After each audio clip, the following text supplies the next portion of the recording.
Galaxy News Hour live. संघीय सरकारले हप्तामा 2 दिन सार्वजनिक बिदा दिने भने पनि केही स्थानीय सरकारले आफ्नो क्षेत्रमा आइतबार बिदा नदिने भएका छन्। सबै भूगोल र क्षेत्रमा 2 दिने साप्ताहिक बिदा अव्यावहारिक भएको उनीहरूको तर्क छ। इन्धनको खपत घटाउन भने बिना कुनै अध्ययन आयल निगमको सुझावलाई आधार बनाएर सरकारले आइतबार पनि बिदा दिने निर्णय गरेको थियो। सोलो डोलो रूपमा गरिएको यस निर्णयले सेवाग्राहीलाई मर्का पर्ने र विद्यालयको पठन पाठनदेखि स्वास्थ्य सेवा समेत ठप्प हुने भएपछि स्थानीय सरकार सिंहदरबारको अवज्ञामा उभिएका हुन्। हप्तामा 2 दिन बिदा दिन थालेको करिब 3 साता हुन लाग्यो। यसबीच इन्धनको खपतमा कति कमी आयो यसबारे कुनै अध्ययन र तथ्याङ्क सार्वजनिक गरिएको छैन। बरु 2 दिने साप्ताहिक बिदाले सरकारी संयन्त्रमा काम ठग्ने प्रवृत्तिलाई मात्र सहयोग पुगेको देखिन्छ। ग्यालेक्सी न्यूज आवरमा आज हामी हप्तामा 2 दिन बिदा दिने सिंहदरबारको निर्णय अवज्ञा गर्ने स्थानीय सरकारका तर्क प्रस्तुत गर्नेछौँ। त्यस्तै स्वास्थ्य बीमा र निशुल्क औषधि वितरणमा सरकारी नीतिमै विरोधाभास देखिएको प्रसङ्ग पनि हामीसँग हुनेछ।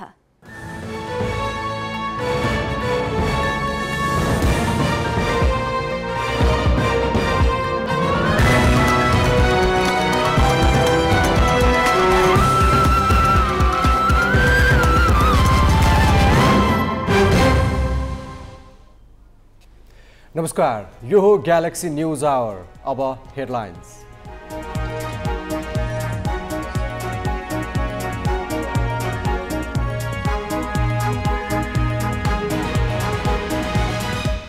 कांग्रेसलाई ठेगान लगाइदिने दाहालको अभिव्यक्तिले गठबन्धनमा हलचल। एमालेले प्रधानमन्त्रीको प्रस्ताव गरेको बुझाइ।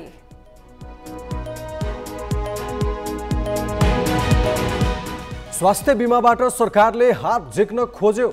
कम्पनीलाई जिम्मा लगाउने प्रस्तावको संसदमा विरोध। माओवादीकै सांसद भन्छन् अर्थमन्त्रीले कार्यक्रमको मर्मै बुझेनन्। बन्चरे डाँडामा फोहोर विसर्जनमा अवरोधले काठमाडौँमा जताततै दुर्गन्ध। नवनिर्वाचित महानगर प्रमुख शाह पनि उपायविहीन।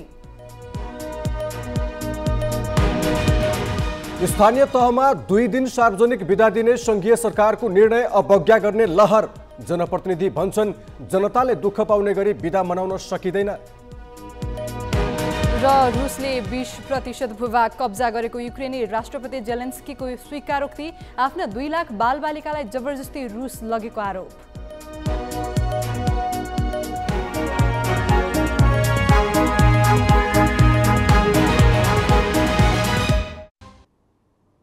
निकै ठुलो तामझामका साथ 2072 सुरु गरिएको स्वास्थ्य बीमा कार्यक्रम अहिले आएर नीतिगत अन्योलको शिकार हुने देखिएको छ। सुरुमा सरकारले नै स्वास्थ्य बीमा बोर्ड गठन गरी सामाजिक सुरक्षा कार्यक्रमका रूपमा लागू गरे पनि आगामी आर्थिक वर्षको बजेटमा बीमा कम्पनीको जिम्मा लगाउने प्रस्ताव गरिएको छ।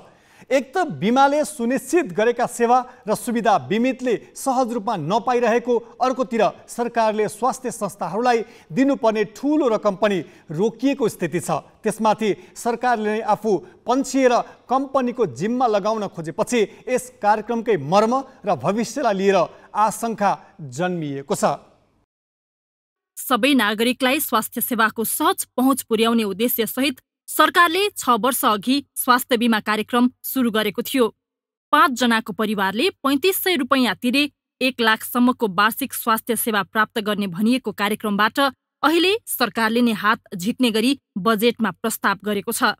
अर्थमन्त्री जनार्दन शर्माले बजेट मार्फत स्वास्थ्य बीमाको जिम्मा निजी कम्पनीलाई दिने प्रस्ताव गरेपछि सत्ता पक्षबाटै यसको विरोध भएको छ। अर्थमन्त्रीकै दल माओवादी केन्द्रका सांसद एवं पूर्व स्वास्थ्य मन्त्री गिरिराजमणि पोखरेलले त शर्माले स्वास्थ्य बीमाको मर्म नै नबुझेको आरोप लगाएका छन्।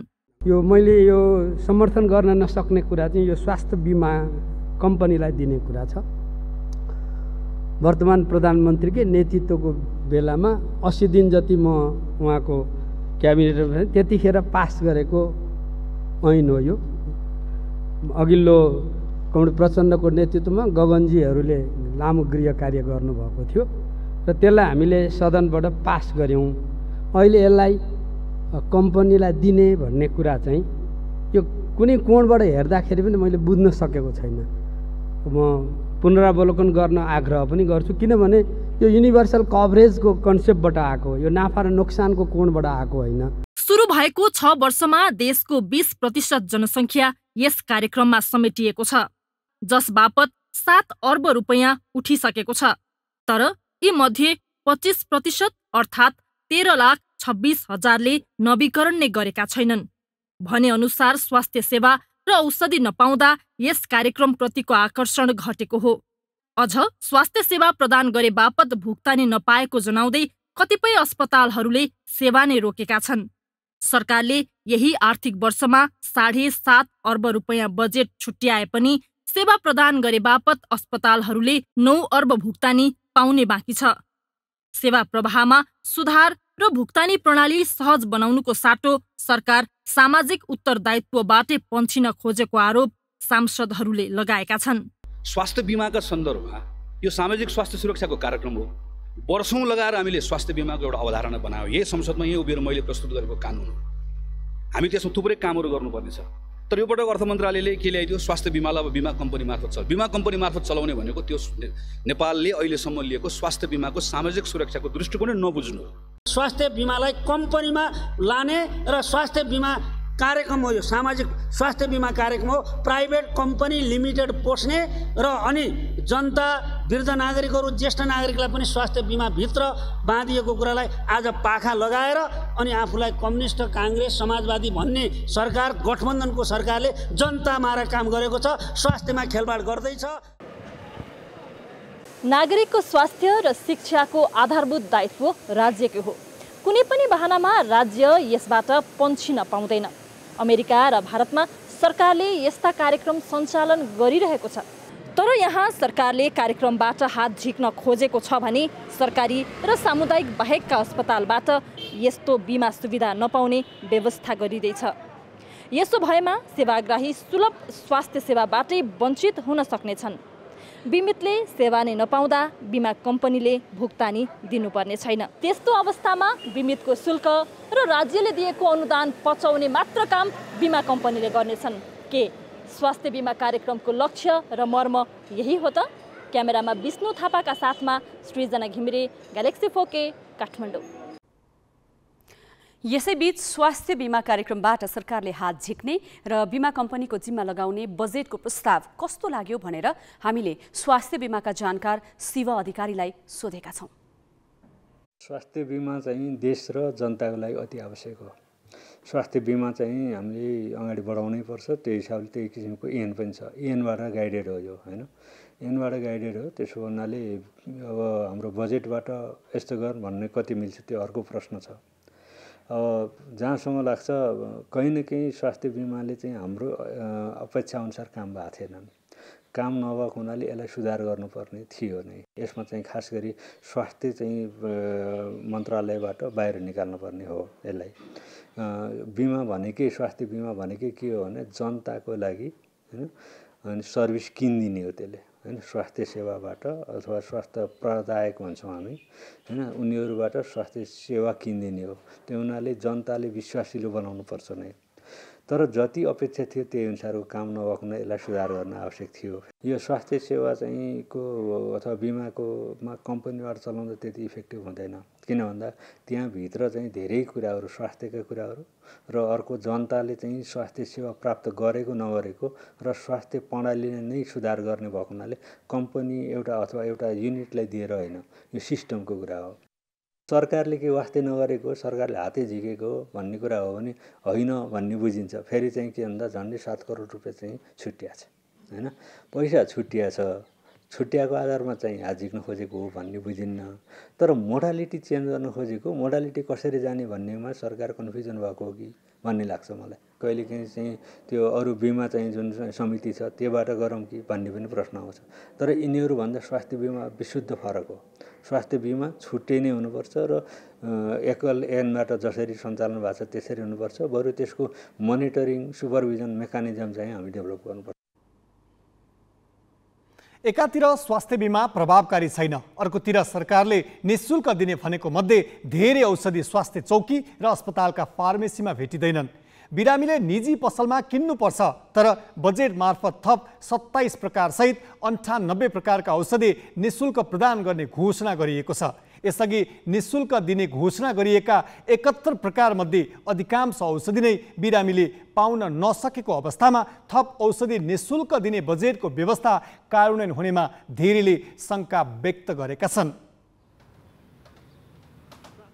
सरकारले बिरामीलाई प्राथमिक स्वास्थ्य चौकी, आधारभूत र जिल्ला अस्पतालबाट केही औषधि निःशुल्क दिन थालेको 6 वर्ष नाग्यो। श्वास प्रश्वासको समस्या, छालाको संक्रमण, मधुमेह, उच्च रक्तचाप, दम, एलर्जी, हैजा, टाइफाइड लगायतका रोगका लागि आवश्यक औषधिलाई निःशुल्क दिनेको सूचीमा राखिएको छ। भन्नलाई त स्वास्थ्य मन्त्रालयले 71 प्रकारका औषधि निःशुल्क दिने गरेको भनेको छ, तर धेरै बिरामीले सरकारले भनेका औषधि निःशुल्क पाउन सकेका छैनन्। कतिसम्म भने अत्यावश्यक मानिने सिटामोल समेत नपाएको अनुभव धेरैसँग छ। रानीटारबाट यहाँदेखि लगभग 3-4 घण्टाको टाढाबाट त्यहाँदेखि बुवालाई लिएर हस्पिटलमा आएको, यहाँ आएर चाहिँ चेक जाँच पछाडि अब औषधि चाहिँ लिनुपर्छ भन्ने खालको कुरा आयो। औषधि पसलमा पुग्दाखेरि चाहिँ तपाईँको यहाँनिर यी औषधिहरू छैनन्, यी चाहिँ बाहिरदेखि लिनुहोस् भन्ने खालको चाहिँ उहाँहरूले प्रतिक्रिया दिनुभएको छ होइन।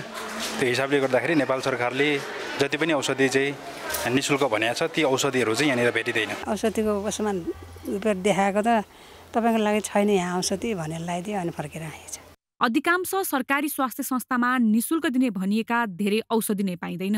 काठमाडौँको बुढानीकण्ठ नगरपालिका 3 को स्वास्थ्य चौकीले सरकारले भने भन्दा आधा अर्थात् 35 प्रकारका औषधि मात्र निःशुल्क दिने गरेको छ। 35 थरीको औषधिहरू निःशुल्क रूपमा पाइन्छ। त्यो मध्ये चाहिँ झाडा पखालाको लागि जीवनजलहरू, अनि बच्चाहरूलाई खुवाउने जिङ्क भयो, त्यसपछि झाडा पखाला सम्बन्धी चलाइने औषधिहरू। हामी कहाँ अब सुगर प्रेसरको धेरै थरी औषधि हुन्छ। सबै औषधिहरू सबै बिरामीले खान मिल्ने योग्य पनि हुँदैन। डाक्टरले अब कन्डिसन हेरेर कुन बिरामीलाई कस्तो खालको औषधि चलाउनु पर्छ उहाँले प्रिस्क्राइब गर्नुहुन्छ।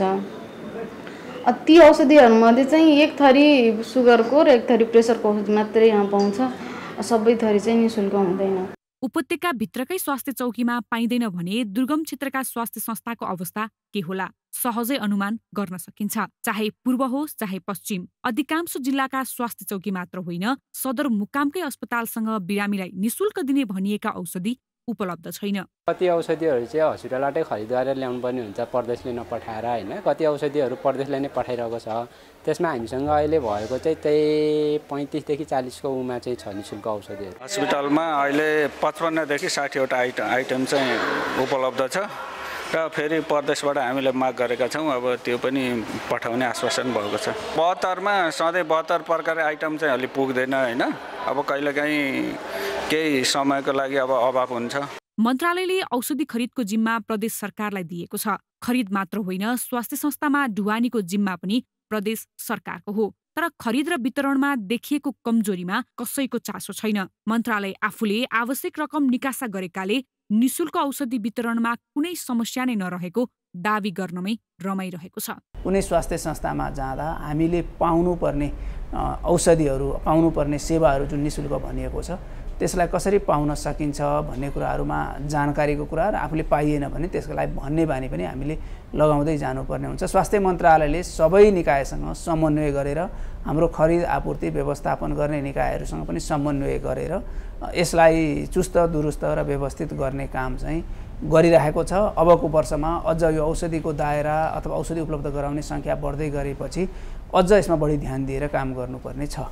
6 वर्ष अघि सुरु भएको कार्यक्रम नै प्रभावकारी हुन नसकेकोमा सरकारले आगामी आर्थिक वर्षको बजेट मार्फत थप 27 प्रकारका औषधि निःशुल्क दिने भनेको छ। निमोनिया, कलेजो, ग्यास्ट्रिक लगायतका रोगका औषधिका साथै केही भिटामिन पनि दिने भनिएको छ। सरकारले निःशुल्क दिने घोषणा गरी बजेट छुट्याउने तर बिरामीले नपाउने अवस्थाले कतै आवश्यक मात्रामा खरिद नगरेर बिल मिलाई दुरुपयोग गर्ने काम त भइरहेको छैन भन्ने प्रश्न उब्जिएको छ। जिल्ला ब्युरोको साथमा क्यामेरामा सञ्जय घिमिरे र प्रज्ञतिमल सिन्हा, ग्यालेक्सी 4K, काठमाडौँ। सरकारले निःशुल्क वितरण गर्ने औषधि बिरामीले किन प्राप्त गर्न सक्दैनन्? तोकिएका औषधि समयमा नै बिरामीलाई प्रदान गर्न सरकारले अब के गर्नुपर्छ भनेर हामीले जनस्वास्थ्य विज्ञ डाक्टर बाबुराम मरासिनीलाई सोधेका छौँ। स्तरीय औषधि नियमित रूपमा सप्लाई गर्ने जुन चाहिँ आपूर्ति गर्ने काममा अब मैले चाहिँ राम्रो भएको कहिल्यै देखिनँ। अनि जहिले पनि यसमा चाहिँ शिकायत छ। औषधि पुर्याइदियो भने पनि यो औषधि चाहिँ गुणस्तरीय छैन भनेर चाहिँ त्यहाँका स्वास्थ्य कार्यकर्ताहरूले अनि चाहिँ शिकायत गर्ने। अनि त्यसपछि चाहिँ यो धेरै समयसम्म चाहिँ त्यो औषधिहरू चाहिँ त्यहाँ नपुग्ने, पुग्दाखेरि कतिपय औषधि चाहिँ अनि डेट एक्सपायर भइसकेको हुने। अनि त्यस्तै किसिमले जहाँ जुन औषधिको माग बेसी हो त्यो औषधि एकदम कम पठाउने, अनि जुन औषधिको माग चाहिँ अनि त्यहाँ त्यति धेरै छैन त्यसको मात्रा धेरै पठाउने, अनि चाहिएको चाहिँ अनि चाहिँ कम पठाउने। यस्तो गरेर चाहिँ यो चाहिँ एकदमै समस्या छ। औषधि आपूर्तिमा असाध्यै अनि चाहिँ यो समस्याग्रस्त छ। यसलाई कहिले पनि राम्रोसँग सोचिएन। हुम्लामा औषधि कसरी लाने, मुगुका गाउँमा कसरी पुर्याउने, एकदमै ठुलो समस्या छ। इभन कालीकोटमा कति ठाउँमा अहिले अलिकति गाडी पुगेको छ, कतिपय ठाउँमा डोल्पाको कतिपय ठाउँमा गाडी नै पुगेको छैन। यस्तो ठाउँमा चाहिँ अनि के हुन्छ भने त्यो औषधि लगेर जिल्ला अस्पतालमा छोडिदिन्छ र त्यो औषधि त्यत्तिकै अनि चाहिँ एक्सपायर भएको पनि देखिन्छ धेरै जसो। त्यसैले यो चाहिँ अनि नगरपालिकातिरलाई नै गाउँपालिका नगरपालिका नै जिम्मा दिनुपर्छ। तर भाउ र कम्पनी पैसा तिनटै चिज तोकेर चाहिँ स्वास्थ्य मन्त्रालयले तोकेर अनि चाहिँ यो अवधिदेखि यो अवधिसम्म यो भन्दा बाहिरबाट किन्यो भने यो अवैध हो, यो गैर कानुनी हो, यसको चाहिँ अनि चाहिँ बेरोजु उठ्न सक्छ भनेर पहिले वार्निङ गर्नुपर्छ। स्वास्थ्य, शिक्षा लगायतका सेवा नागरिकलाई सहुलियतमा उपलब्ध गराउनु राज्यको न्यूनतम दायित्व हो। यसबाट कुनै पनि शर्त र बहानामा पन्छिन र छलछाम गर्न मिल्दैन। कम्तीमा हाम्रो राज्यसँग यो क्षमता छ र यति कुराको जिम्मा लिनै पर्छ, अन्यथा संविधानमा मात्र समाजवादको कुरा गरेर हुँदैन। अब केही न्युज संक्षेपमा। संघीयता कार्यान्वयन सम्बन्धी संकल्प प्रस्ताव राष्ट्रिय सभाबाट स्वीकृत भएको छ। सांसद खिमलाल देवकोटा प्रस्तावक र सांसद जितेन्द्र नारायण देव, गोपी बहादुर अछाबी, नन्दा चपाई, प्रमिला कुमारी र देवेन्द्र दाहाल समर्थक रहेको प्रस्ताव राष्ट्रिय सभाबाट सर्वसम्मतिले स्वीकृत भएको हो। राष्ट्रिय सभाका अध्यक्ष गणेश प्रसाद तिमल्सिनाले सभाबाट स्वीकृत संघीयता कार्यान्वयन सम्बन्धी संकल्प प्रस्ताव कार्यान्वयन गर्न सरकारलाई निर्देशन दिए। त्यसअघि संकल्प प्रस्तावमाथिको छलफलमा भाग लिँदै सांसदहरूले सरकारका तहहरू बीचको सम्बन्ध सहकारिता, सहअस्तित्व र समन्वयका सिद्धान्तका आधारमा कायम गर्नुपर्ने बताएका थिए। कलाकार पल शाहलाई पूर्वपक्षका लागि थुनामा राखेर अनुसन्धान गर्ने तनहुँ र नवलपुर जिल्ला अदालतको आदेशलाई उच्च अदालत पोखराले सदर गरेको छ। न्यायाधीश द्वय उज्जवल शुक्ल र श्रीधरा कुमारी पुडासैनीको संयुक्त इजलासले जिल्ला अदालतको आदेश सदर गरेको हो। शाहका तर्फबाट बहस गरेका कानुन व्यवसायीले आरोपितले धरौटीमा रिहा गरेर बाहिर बसेर मुद्दा लड्न पाउनुपर्ने दाबी गरेका थिए। नाबालिकाको तर्फबाट बहस गर्ने सरकारी वकिलले थुनेरै मुद्दाको कारबाही अघि बढाउन जिकिर गरेका थिए। प्रहरी महानिरीक्षक धीरज प्रताप सिंहले निर्मला पन्त हत्या प्रकरणलाई आफ्नो कार्यकालमा प्राथमिकतामा राखेको बताएका छन्। प्रहरी प्रधान कार्यालयमा आयोजित पत्रकार सम्मेलनमा महानिरीक्षक सिंहले निर्मला पन्त हत्या प्रकरणमा अनुसन्धान भइरहेको बताउँदै यस घटनालाई उच्च प्राथमिकतामा राखेर काम गरिरहेको बताए। 2075 साउन 10 गते कञ्चनपुर भीमदत्तकी निर्मला पन्तको बलात्कारपछि हत्या भएको थियो। घटना भएको 4 वर्ष लागिसक्दा पनि प्रहरीले ठोस प्रमाण नभेटिएको बताउँदै आएको छ। सिंहले आफूले प्रहरी संगठनको नेतृत्व लिएपछि भएको स्थानीय तहको निर्वाचन शान्तिपूर्वक सम्पन्न गरेको दाबी गरे। सिंहले कार्यभार सम्हालेको 1 महिना पूरा भएको छ। उनले अपराध नियन्त्रण र प्रहरीको औचित्यपूर्ण समायोजन लगायत विषय प्राथमिकतामा राखेर काम गर्ने प्रतिबद्धता व्यक्त गरेका छन्। तारायरको विमान दुर्घटनामा मृत्यु भएकाहरूको शव मृतकका परिवारलाई हस्तान्तरण गरिएको छ। आइतबार पोखराबाट जोमसुमका लागि उडेको तारायरको जहाज मुस्ताङको थासाङमा दुर्घटना हुँदा 22 जनाको निधन भएको थियो। त्रिवी शिक्षण अस्पतालमा पोस्टमार्टम गरेर मृतकको शव परिवारलाई हस्तान्तरण गरिएको हो। पारिवारिक संस्कार अनुसार आजै अन्त्येष्टि गरिएको छ। यसैबीच तारायरले भोलिदेखि 1 हप्ता पोखरा जोमसुम उडान नभर्ने भएको छ। एयरले आज एक सूचना जारी गर्दै आगामी 7 दिन उक्त रुटमा उडान नभर्ने जानकारी दिएको हो। नेपाली नागरिक उड्डयन प्राधिकरणले नेपाल नागरिक उड्डयन प्राधिकरणले तारा एयरको विमान दुर्घटनापछि इनरुट मौसम सफा नभएसम्म आन्तरिक उडान हुन नपाउने नियम ल्याएको थियो। मौसम पूर्वानुमान महाशाखाले पनि जहाजको इनरुटको मौसम पूर्वानुमान गर्न नसकिने निष्कर्ष दिएपछि ताराले यस रुटको उडान 1 हप्ता स्थगित गरेको कम्पनीका प्रवक्ता सुदर्शन बर्थौलाले बताए। स्वर्गीय राजा वीरेन्द्रको शालिग स्थापना गर्ने विषयमा विवाद हुँदा नेपालगञ्जको धम्बोजीमा आज बिहान केही बेर तनाव उत्पन्न भएको थियो। राप्रपाका कार्यकर्ताले वीरेन्द्र चोकमा बिहान स्वर्गीय राजा वीरेन्द्रको शालिग राखेका थिए, तर सुरक्षाकर्मीले उक्त शालिग हटाइदिएपछि झडप भएको हो। स्थिति नियन्त्रणमा लिन प्रहरीले केही राउन्ड हवाई फायर र टियर ग्यास प्रहार गर्यो। झडपमा केही प्रदर्शनकारी र सुरक्षाकर्मी घाइते भएका छन्। राजा वीरेन्द्रको वंशनाश भएको 21 वर्ष पुरा भएको दिन पारेर शालिग पुनर्स्थापना प्रयास गरिएको हो। वीरेन्द्र चोकमा रहेको राजा वीरेन्द्रको शालिग 2062-63 को जनआन्दोलनमा भत्काइएको थियो। डडेलधुरा अस्पतालमा एक बालिकाको मृत्यु भएको घटनामा छानबिन हुने भएको छ। अत्यधिक ज्वरो आएपछि अस्पताल पुर्याइएकी भागेश्वर गाउँपालिका सिराटकी प्रकाश थापा मगरकी 5 वर्षीय छोरी एनुसाको आज बिहान उपचारका क्रममा मृत्यु भएको थियो। बालिकालाई अस्पताल पुर्याइएको 3 घण्टासम्म डाक्टर नआएपछि आफन्तले प्रमुख जिल्लाधिकारी मोहनराज जोशीदेखि अस्पताल व्यवस्थापन समितिका अध्यक्ष करुणाकर ओझासम्मलाई गुहारेका थिए। बालिकाका आफन्तले अस्पतालको लापरवाहीले बालिकाको मृत्यु भएको आरोप लगाएका छन्। जिल्ला प्रशासन कार्यालयमा बसेको सर्वपक्षीय बैठकमा दोषीलाई कारबाही गर्ने सहमति भएपछि आफन्तले शव बुझेका हुन्। राजनीतिका फोहोर छिट्टाहरू कहाँ छैनन्? यसको सबैभन्दा घिनलाग्दो दृश्य भने सङ्घीय राजधानी महानगरमै देख्न सकिन्छ र सबैभन्दा फोहोर राजनीति फोहोरमाथि नै भइरहेको छ। विस्तृत साजना तामाङबाट। फागुनदेखि काठमाडौँ उपत्यकामा फोहोर अस्तव्यस्त छ। 2,47,000 मेट्रिक टन फोहोर व्यवस्थापन गर्ने भनेर लिएको सिस्डोल क्षेत्र भरिएर पर्वत नै खडा भएको छ। त्यहाँ अब फोहोर फाल्ने ठाउँ नै छैन। 27 वर्षको प्रयासपछि बल्ल तल्ल आकार लिएको बन्चरे डाँडाको ल्यान्डफिल साइटमा पनि स्थानीयले अवरोध पुर्याइरहेका छन्, जसले गर्दा काठमाडौँमा असरल फोहोर कहाँ र कसरी व्यवस्थापन गर्ने भन्ने विषय नै नवनिर्वाचित महानगर प्रमुख बालेन्द्र शाहको प्रमुख टाउको दुखाइको विषय बनेको छ। तर अहिलेसम्म उनी भरपर्दो उपाय फेला पार्न सकिरहेका छैनन्। काठमाडौँमा निर्वाचन अवधिभर फोहोर उठेन।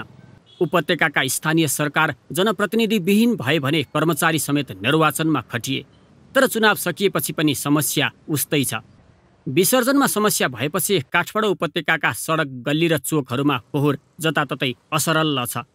बानेश्वर क्षेत्रमा त सडकमै बोरामा फोहोर हालेर चाङ लगाउन थालिएको छ। बोराको चाङबाट चुहिएको लिचेड र दुर्गन्धले रोग व्याधिको जोखिम बढाएको छ। 3-4 महिनादेखि नै यो चाहिँ पुनरावृत्ति भइरहेछ। यहाँले भन्नुभयो जस्तै अब यो फागुन महिनादेखिको त अब कन्टिन्युअसली यो चाहिँ बन्दका सिरिजहरू चाहिँ एकपछि अर्को सिरिजहरू चाहिँ फोहोर मैलामा हडतालका कुराहरू चाहिँ चलिरहेछन्, भइरहेछन् होइन। कहिले बाटोको कुरालाई लिएर, कहिले ल्यान्डफिल साइटको कुरालाई लिएर, कहिले ट्रान्सफर स्टेसनको विषयलाई लिएर आदि इत्यादि कुराहरूले गर्दाखेरि फोहोरमा चाहिँ तपाईँको विसर्जनमा अवरोध भइरहेछ। यी कारणहरूले गर्दाखेरि अहिले काठमाडौँको चोक गल्लीहरूमा चाहिँ तपाईँको फोहोर यत्रतत्र देखिरहेको छ। अनि यसको मुख्य कारण चाहिँ तपाईँको अब कहिले बाटोको कारणले, एक्सेस रोड त्यहाँसम्म जाने रोडको कारणले, कहिले तपाईँको चाहिँ मैले भने नि कहिले चाहिँ बर्सातको कारणले पनि बन्द भइदिन्छ बिचमा चाहिँ। र यो केही दिन यता चाहिँ हामीले चाहिँ अब बन्चरे डाँडामा हामीले फोहोर लगाएका थियौँ होइन। जेठको 10 गतेमा हामीले बन्चरे डाँडामा फोहोर विसर्जन गर्न सुरुवात गरेका थियौँ। माननीय शहरी विकास मन्त्रीजीको अगुवाईमा उहाँहरूले नै नेतृत्व लिएर चाहिँ सुरक्षा निकाय समेत लगेर हामीले त्यहाँ फोहोर विसर्जन गऱ्यौँ। जुन बन्चरे डाँडा सुरुवात हुनुपर्ने थियो त्यो सुरुवात भएको थियो, सुखद कुरो थियो। तर हामीले त्यसलाई लामो समयसम्म हामीले त्यस ठाउँमा विसर्जन गर्न पाएनौँ। र अहिले त्यस पछाडि लगातार तपाईँको चाहिँ आज 14 गतेबाट लगातार त्यहाँ फोहोर एक ट्रक पनि हाम्रो खसेको छैन। काठमाडौँको फोहोर विसर्जनमा समस्या नयाँ होइन। गत फागुनमा काठमाडौँ र नुवाकोटको सीमावर्ती गाउँ 3 पिप्लेवासीले काठमाडौँबाट फोहोर बोकेर सिस्डोलतर्फ गएका कन्टेनर फर्काइदिए। कारण थियो पासाङ लामु राजमार्ग ठेकेदारले अलपत्रै छाडिदिएको। फागुन 13 गते काठमाडौँ महानगर प्रतिनिधि समेतको उपस्थितिमा ठेकेदार, डिभिजन सडक कार्यालय काठमाडौँ र स्थानीयवासीबीच सम्झौता भएर अवरोध हट्यो। 13 दिन पनि राम्रोसँग फोहोर उठ्न पाएको थिएन, पुनः अवरोध भयो। यसपटक अवरोध गर्ने चाहिँ सिस्डोल बन्चरे डाँडावासी थिए। 2051 सालमा बन्चरे डाँडा क्षेत्र पहिचान भएर दीर्घकालीन व्यवस्थापन गर्ने थलो बनाउने भनेकै बेला गरिएको सम्झौता पूरा नगरी फोहोर लैजान आँटेको भनेर उनीहरूले अवरोध गरे। बन्चरे डाँडा क्षेत्रलाई मानव बसोबास मुक्त बनाउने, सिस्टोल सहित फोहोर प्रभावित क्षेत्रलाई मध्यवर्ती क्षेत्र बनाएर फोहोरबाट हुने असर न्यूनीकरण गर्नुपर्ने लगायत माग स्थानीयले राखेका छन्। सरकारले अहिले वन क्षेत्र र केही जग्गा अधिग्रहण गरेर 1792 रोपनी क्षेत्रफलमा बन्चरे डाँडामा ल्यान्डफिल साइटको पूर्वाधार बनाइरहेको छ। 2077 मै निर्माण पूरा भइसक्नुपर्ने ल्यान्डफिल साइट पूरा तयार भएको छैन। तर जेठ 10 गते शहरी विकास मन्त्रालयले सुरक्षा फौज लगाएर फोहोर लैजान लागेपछि स्थानीयसँगको द्वन्द्व चुलिएको छ। फागुन यता मात्रै 7 पटक फोहोर विसर्जनमा अवरोध भइसकेको छ। त्यही कारण सडकमा फोहोर उरुङ देखिन्छ।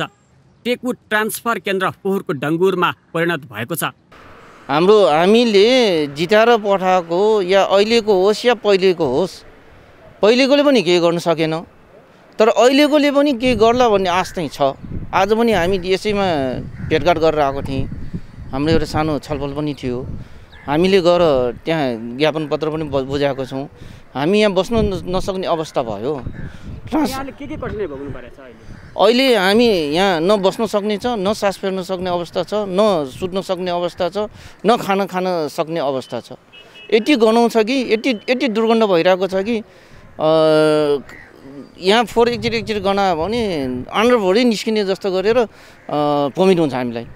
अब हामीलाई त हुन्छ भने यहाँ बाहिरको आउनेहरूले कसरी सहनु? सबभन्दा यो ट्रान्सपोर्ट स्टेसन भयो नि, तपाईँको यो डम्पिङ साइट गर्नु भएन, तपाईँको लानु पऱ्यो सिस्टोल या बन्चर डाँडा लानु पऱ्यो। अब यो यहाँ मात्रै थुपारेर यत्रो घना बस्तीमा चाहिँ भएन नि यो। त्यसैको लागि चाहिँ हामी अब भोलिदेखि बन्द गर्न लाग्छ। हस् त। Thank you. काठमाडौँको फोहोरको नसुल्झने पहेलीभित्र फोहोरी खेल छ। अनेक स्वार्थ समूहले आँखा लगाएका छन्। फोहोर उठाउनेदेखि घर घरबाट पैसा उठाउनेमा महानगरमा दर्ता नभएका सङ्घ संस्थाको हाली मुहाली छ। तिनले कति रकम उठाउँछन्, त्यो पैसा कहाँ जान्छ, कुनै लेखाजोखा छैन। अर्को सिस्टोल क्षेत्रमा पनि अनेक समूह खडा भएका छन्। व्यक्ति समूह पिच्छेले माग राख्ने प्रवृत्ति बढेको छ। तत्कालका लागि व्यवधान टार्न राज्यका निकायमा पनि जुनसुकै सम्झौता गर्न पछि नपर्ने र पछि बेवास्ता गर्ने परिपाटी छ। भर्खरै निर्वाचित भएर आएका काठमाडौँ महानगर प्रमुख बालेन्द्र शाहले समस्याको गाँठो फुकाउन त खोजेका छन्, तर धेरैतिर जेलिएको समस्याको गाँठो कहाँबाट फुकाउने भनेर भेउ पाउन सकेका छैनन्। काठमाडौँ देशको सङ्घीय राजधानी हो, तर यही फोहोरको थुप्रोले काठमाडौँको परिचय बोकिरहेको छ। क्यामेरामा सबिन महर्जनका साथ अक्षर काका, ग्यालेक्सी फोके, टेकु, काठमाडौँ। सिस्टोल र बन्चरे डाँडावासीले पटक पटक फोहोर विसर्जनमा किन रोक लगाउँछन् भनेर हामीले त्यस क्षेत्रका सङ्घर्ष समितिका अध्यक्ष श्रीराम ढुङ्गानालाई सोधेका छौँ। व्यवस्थापन गरे बापत काठमाडौँ महानगरपालिका वर्षको 2 अर्ब रुपियाँ उसले खर्च गर्दो रहेछ। जुन वर्षको 2 अर्ब भनेको सिस्टोलमा तपाईँको 16 दुना 32 अर्ब उसले खर्च गर्यो। अब 32 अर्ब खर्च भएको फोहोर मैलाबाट अहिले चाहिँ तपाईँको झन्डै 35 जना मान्छेलाई चाहिँ तपाईँको क्यान्सर रोगी बनाएको छ र 14 जना मान्छेको चाहिँ लापरवाहीका पूर्ण तपाईँको व्यक्ति हत्या भएको छ। कुनै ठाउँमा 1 किलोमिटर बाटो उहाँहरूले फोहोर मैला लैजाने भन्दा बाइकको बाटो पिच गरेको छ भने हामीलाई भन्नुहोस्। एउटा गाउँमा दिगो खानेपानी योजना विकास गरेको छ भने उहाँहरूले हामीलाई भन्नुहोस्। तपाईँहरू गएर अनुसन्धान गर्नुहोस्, प्राविधिक टोली जानुहोस्, अख्तियार जानुहोस्, हरेक किसिमको व्यक्तिहरूले गएर चाहिँ तपाईँको आफ्नो राज्य हो, आफ्नो ठाउँ हो, काठमाडौँबाट 17 किलोमिटर छ, त्यो कुराको अनुसन्धान गर्न सबै नेपालीलाई खुला छ। तर हामी त्यो क्षेत्रका आम नागरिकको चरित्र हत्या गरेर चाहिँ मन्त्रालयमा बसेर विभिन्न कार्यालयमा बसेर यो जुन किसिमको त्यहाँको एउटा मानवता विरोधी अपराध शहरी विकास मन्त्रालय र नगरपालिकाले गरिराखेका छ, यसमा हामी लाखौँ जनता क्षोभ प्रकट गर्छौँ र हाम्रो बाँच्न पाउने अधिकारको रक्षाका लागि हामी निरन्तर रूपमा शान्तिपूर्ण ढङ्गले हामी अगाडि बढ्छौँ। काठमाडौँको फोहोर काठमाडौँले नै व्यवस्थापन गर्नुपर्छ। यसका प्रतिकूल असरप्रति आँखा चिम्लन खोज्दा न जनस्वास्थ्य जोगिनेछ न त राज्यका प्रयास नै सफल हुनेछ। अब केही न्युज संक्षेपमा। राष्ट्रिय प्रजातन्त्र पार्टीले पूर्ण समानुपातिक संसद र प्रत्यक्ष निर्वाचित प्रधानमन्त्री रहने व्यवस्था मुलुकका लागि उपयुक्त हुने ठहर गरेको छ। काभ्रेको धुलीखेलमा हिजो र आज बसेको राप्रपा केन्द्रीय कार्य सम्पादन समितिको बैठकले यस्तो निष्कर्ष निकालेको हो। संघीयताको खारेजी सहित बलियो केन्द्र र स्थानीय तह रहने व्यवस्था उपयुक्त हुने राप्रपाको दाबी छ।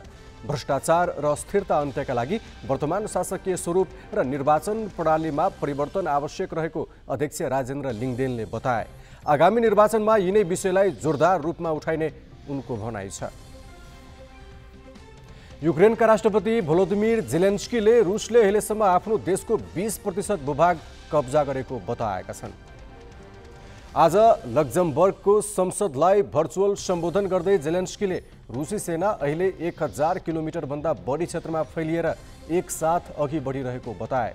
रुसले दक्षिण पूर्वी युक्रेनका खेर्सन र मारियोपोलदेखि खार्किभसम्मका प्रमुख सहर र वरपरका क्षेत्रहरू कब्जा गरेको छ। आफूहरूले थप हतियार माग गरेपछि रुसी सेना लगातार युक्रेनी भूमि कब्जा गर्न थालेको जेलेन्स्कीले बताएका छन्। युद्ध सुरु हुनु अघि नै रुसले स्वतन्त्र राष्ट्रको मान्यता दिएको पूर्वी युक्रेनको डोनबास क्षेत्रबाट अहिले रुसी स्थल सेनाले पूर्ण क्षमताका साथ हमला गरिरहेको युक्रेनी आरोप छ। बिजनेस न्यूज का साथ में नेपा टॉप सब ठीक ठाक। नेपा टॉप सब ठीक ठाक।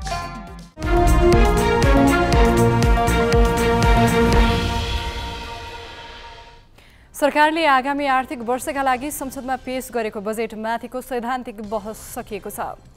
प्रतिनिधि सभामा 3 दिन चलेको छलफलमा 126 सांसदहरू सहभागी भए। बजेटमाथिको बहसमा सहभागी अधिकांश सांसदले असन्तुष्टि जनाएका छन्। प्रमुख प्रतिपक्षी नेकपा एमालेले स्रोतको सुनिश्चितता बिना नै सरकारले वितरणमुखी बजेट ल्याएको आरोप लगाएको छ भने सत्तापक्षकै कतिपय सांसदले पनि स्रोत सुनिश्चितताका बारेमा अर्थमन्त्रीले आश्वस्त पार्नुपर्ने बताएका छन्। आजको छलफलमा भाग लिँदै नेपाली कांग्रेसका सांसद गगन थापाले बजेटको स्रोत व्यवस्थापनमा शंका व्यक्त गरे। अर्थतन्त्र 7%ले बढ्दै राजस्व कसरी 20%ले बढ्छ भन्ने प्रश्न थापाको थियो। एमाले सांसद प्रदीप गेवालीले बजेटले आर्थिक अस्थिरता ल्याउन सक्ने आशंका व्यक्त गरे। अर्थमन्त्री जनार्दन शर्माले भोलि बस्ने बैठकमा सांसदहरूका प्रश्नको जवाफ दिनेछन्। राष्ट्रिय सभामा भने शर्माले हिजो नै जवाफ दिइसकेका छन्। सरकारले गत आइतबार झण्डै 18 खर्ब बराबर आय व्ययको अनुमानित विवरण संसदमा प्रस्तुत गरेको थियो।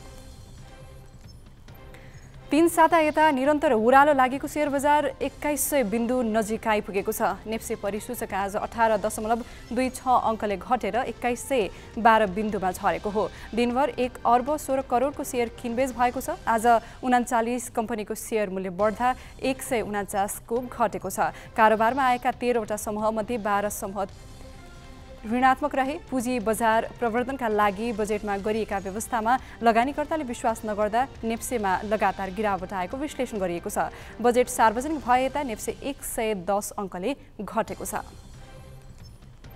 माओवादी केन्द्रले कांग्रेससँग सहकार्य गरी स्थानीय चुनावमा राम्रै हैसियत हासिल गर्न सफल भयो। तर चुनाव सकिँदा नसकिँदै त्यही कांग्रेसलाई धम्क्याउन माओवादी अध्यक्ष पुष्पकमल दाहाल अघि सरेपछि गठबन्धनभित्र नयाँ तरङ्ग पैदा भएको छ। यो प्रसङ्ग नवराज पाण्डेबाट। स्थानीय तह निर्वाचनको परिणामलाई लिएर सत्ता गठबन्धनका दलले एक अर्काप्रति आशंका व्यक्त गर्न थालेका छन्। उनीहरूको आशंका र आरोप प्रत्यारोपका कारण गठबन्धनमै खटपट सुरु भएको छ। प्रदेश र सङ्घको निर्वाचनसम्मै सहकार्य गर्ने बताएका गठबन्धनका नेताहरूले सत्ताको नेतृत्व नै परिवर्तन गर्ने सम्मका अभिव्यक्ति दिन थालेपछि राष्ट्रिय राजनीतिमा नयाँ तरङ्ग उत्पन्न भएको छ।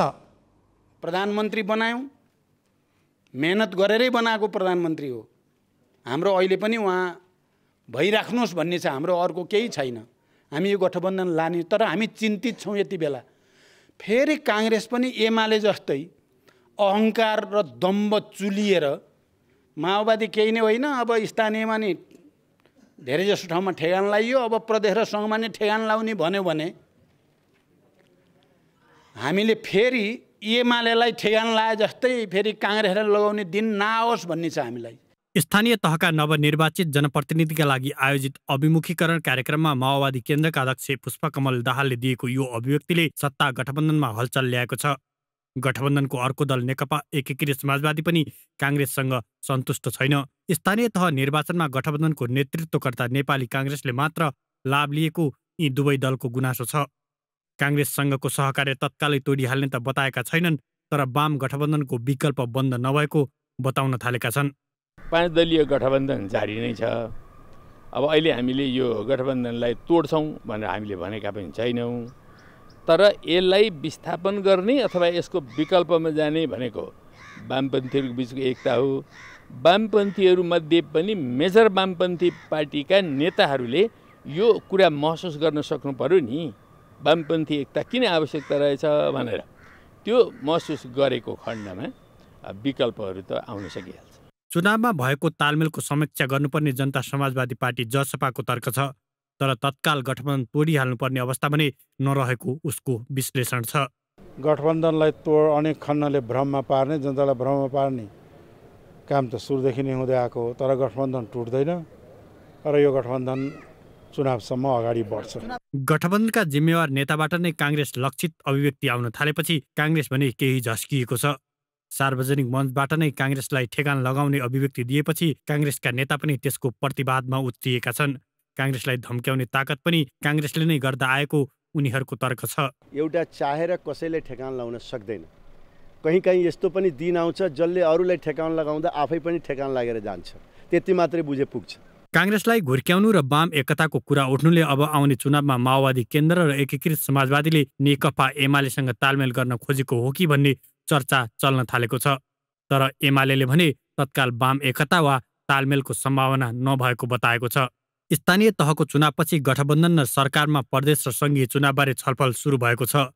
यही बीचमा आएका नेताहरूका यस्ता अभिव्यक्तिले नयाँ राजनीतिक समीकरणको सङ्केत गरे पनि स्पष्ट आधार भने देखिएको छैन। क्यामेरामा रविन्द्र श्रेष्ठका साथ अङ्गराज नेउपाने, ग्यालेक्सी फोके, काठमाडौँ। सातामा 2 दिन शनिबार र आइतबार सार्वजनिक बिदा दिने केन्द्र सरकारको निर्णय केही स्थानीय तहले कार्यान्वयन नगर्ने भएका छन्। दोलखा, बाजुरा र बर्दियाका 6 स्थानीय तहले कार्यपालिका बैठकबाटै आइतबार सार्वजनिक बिदा नदिने निर्णय गराएका हुन्। केन्द्र सरकारको निर्णय विरुद्ध गएका स्थानीय तहमा विगतमा जस्तै आइतबारदेखि बिहिबारसम्म 10 बजेदेखि 5 बजेसम्म र शुक्रबार 10 बजेदेखि 3 बजेसम्म कार्यालय खोल्नेछन्। दोलखाको गौरी शङ्कर र बैतेश्वर गाउँपालिका, बाजुराको बडीमालिका नगरपालिका, जगन्नाथ तथा गौमूल गाउँपालिका र बर्दियाको राजापुर नगरपालिकाले आइतबार सार्वजनिक बिदा नदिने भएका हुन्। आइतबार सार्वजनिक बिदा दिँदा पालिकाको काममा प्रत्यक्ष असर पुग्ने उनीहरूको निष्कर्ष छ। 2 दिनको बिदाले विद्यालयको पठन पाठन तथा स्वास्थ्य संस्थामा उपचार गर्न आउने बिरामी र अन्य सेवाग्राहीलाई समस्या पर्ने भएकोले व्यावहारिक नहुने ती पालिकाको ठहर छ। यहाँको शैक्षिक गुणस्तर कमजोर छ, स्वास्थ्य अवस्थाको स्थिति नाजुक छ, बिरामी भयो भने औषधि उपचारदेखि लिएर सबै कुराहरू स्थानीय तहका शाखा मार्फत हामीले सेवा दिनुपर्ने ठाउँमा चाहिँ 2 दिन बिदाले आम जनता दुःख पाइरहेको अवस्थामा त्यो दुःखलाई हामीले जनताको पिरमर्कालाई बुझेर हामीले यो 2 दिनको बिदालाई कटौती गरिकन निरन्तर रूपमा आइतबारदेखि सरकारको निर्णयअनुसार संस्था बन्द हुने कार्यक्रम रहेको थियो। त्यसलाई हामीले पालिकाबाट यही हप्ताबाट लागू हुने गरी आइतबार पनि सुचारू हुने गर्ने निर्णय गरेका छौँ। बैतेश्वर गाउँपालिकामा पनि नवनिर्वाचित कार्यपालिकाको पहिलो बैठकले गाउँपालिका, वडा, स्वास्थ्य र विद्यालय आइतबार बिदा नगर्ने निर्णय गरेको छ।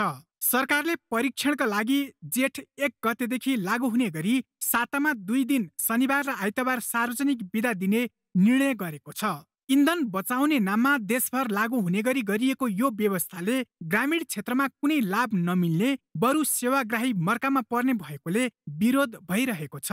ग्यालेक्सी फोकेका लागि दोलखाबाट दिलबहादुर केसी र बाजुराबाट मदन विकको रिपोर्ट।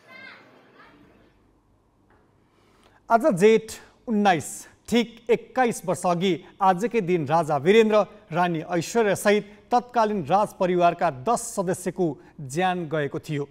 देशमा मात्र नभएर आधुनिक इतिहासमा नै हृदय विदारकको रूपमा नारायण हिटी हत्याकाण्डलाई लिइन्छ। 21औं वर्षगाँठका दिन नारायण हिटी त बदलिएको थियो, तर मानिसको मन र मुटुबाट भने त्यो कालो दिन हट्न सकेको छैन। आज दिउँसो नारायण हिटी दरबार सङ्ग्रहालय परिसर पुगेका ग्यालेक्सी संवाददाता पवन पौडेलले के देखे, हेरौँ यो स्थलगत सामग्री।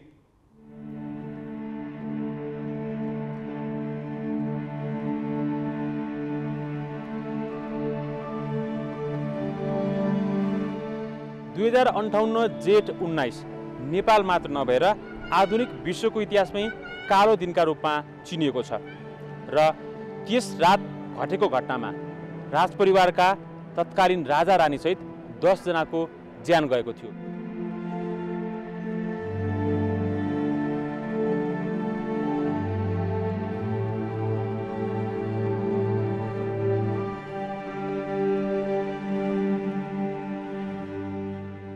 अहिले हामी नारायण हिटी दरबारको भित्री भागमा छौँ, जुन अहिले नारायण हिटी दरबार सङ्ग्रहालयका रूपमा छ र नेपाल सरकारले यसको व्यवस्थापन गरिरहेको छ। केही चाहिँ आउने यहाँको पर्यटकहरू चाहिँ टाइम पासको लागि आएको हुन्छ भने केही त्यसमध्येमा केही चाहिँ यहाँको राजाले कस्तो चिज प्रयोग गरेर रहेछ, कस्तो ठाउँमा बस्दो रहेछ भन्ने र केही चाहिँ दरबार घटना भएको ठाउँ खासमा कस्तो रहेछ भन्ने किसिमले चाहिँ अध्ययन र अनुसन्धान अब अवलोकनको लागि चाहिँ आउने गर्छन्।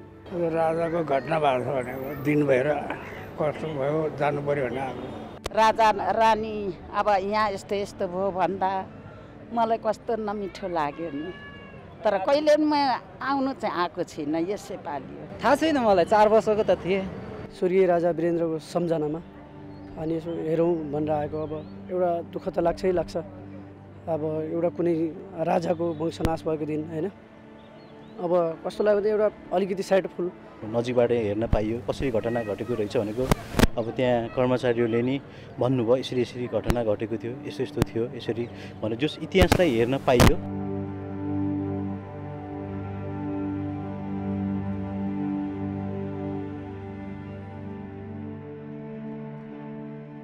यो त्रिभुवन सदन 2058 जेठ 19 गते भएको दरबार हत्याकाण्डको मुख्य घटनास्थल, जहाँ तत्कालीन राजा वीरेन्द्र, रानी ऐश्वर्यसँगै राजपरिवारका सदस्यको दुःखद निधन भयो र सँगसँगै तत्कालीन युवराज दिपेन्द्रको पनि यही घटनामा परि निधन भयो। यसै स्थानमा तत्कालीन अध्यक्ष कुमार निराजनमाथि गोली प्रहार भएको थियो जेठ 19 को त्यो राति र उनको घटनास्थलमै निधन भयो भने त्योभन्दा अगाडि यस स्थानभन्दा ठिक पछाडिपट्टि जहाँ तत्कालीन युवराज दिपेन्द्रको निवास थियो, निजी निवास, र त्यस स्थानमा तत्कालीन रानी ऐश्वर्यमाथि गोली प्रहार भएको थियो र रानी ऐश्वर्यको पनि निधन भयो।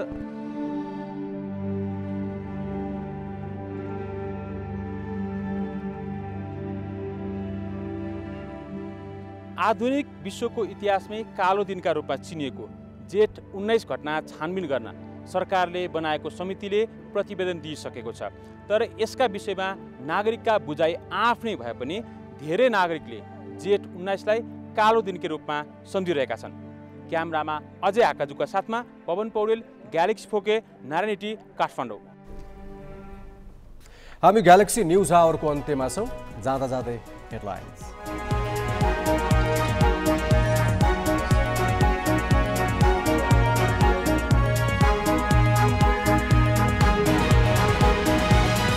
काङ्ग्रेसलाई ठेगान लगाइदिने दाहालको अभिव्यक्तिले गठबन्धनमा हलचल, एमाले प्रधानमन्त्रीको प्रस्ताव गरेको बुझाइ।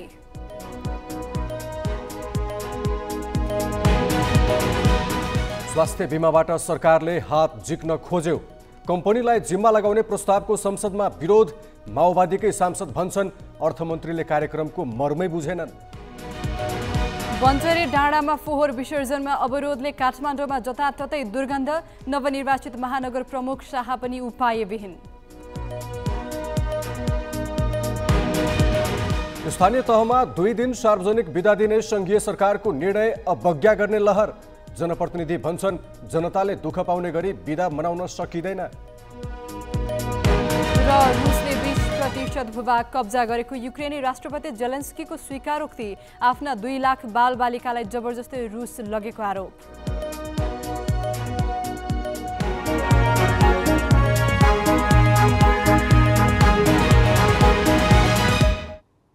आजलाई ग्यालेक्सी न्युज आवर सकियो। नमस्ते।